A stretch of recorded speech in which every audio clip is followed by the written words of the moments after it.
Hari ni kita berada di Damansara. Damansara, Sri Damansara. Gitu ada ingat mana? Tapi di A Square. So, hari ni kita ada beraktiviti lah sikit di A Square ni bersama dengan klien kita. Beres. Kita ke destinasi seterusnya, which is KL Tower. Nak shoot video untuk klien kita, Zinat Travel lah, untuk attraction ticket.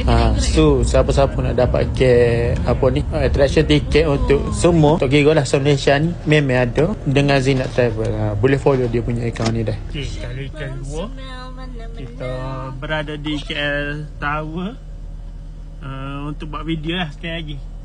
So jom kita buat video pula di KL Tower. So lah ni kita akan menuju ke naik ke Tanggul Repair dah. Tanggul Repair. Lepas ni kita naik Tanggul ke mana? Ni kita naik ke Tanggul Repair pula. Apa tangan pun cacat tu?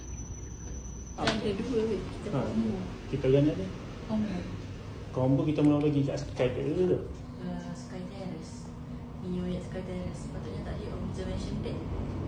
Oh, akhirnya kita bagi observation deck ya. Weh, pening. Tunjuk dah sini. Pening guys. Tengok. Ni kelajuan lift. Kelajuan ke dia punya tingkat? Dia punya tingkat lah. Dia punya meter. Meter. Kalau bertengok memang cepat juga lah dia punya lift. Kita orang ambil package combo, okay? Sky Terrace and juga observation deck.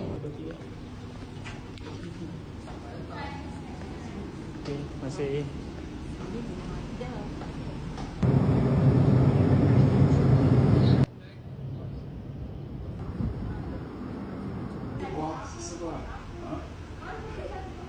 Sekarang kita dah selesai untuk mana ni?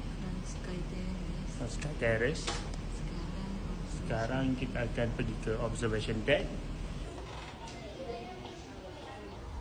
It was amazing. Sekarang ni kita dekat observation deck. Ya. Ni nampak lagi menarik daripada yang Sky Terrace tadi sebab lebih dalam space yang tertutup. Lepas tu dia lagi sejuk lah. Kat sini korang boleh beli cindera mata. Apa-apa cindera mata pun ada dekat sini. Dan ya, view dia memang lawa lah kat ni. Cuma dia lagi sejuk.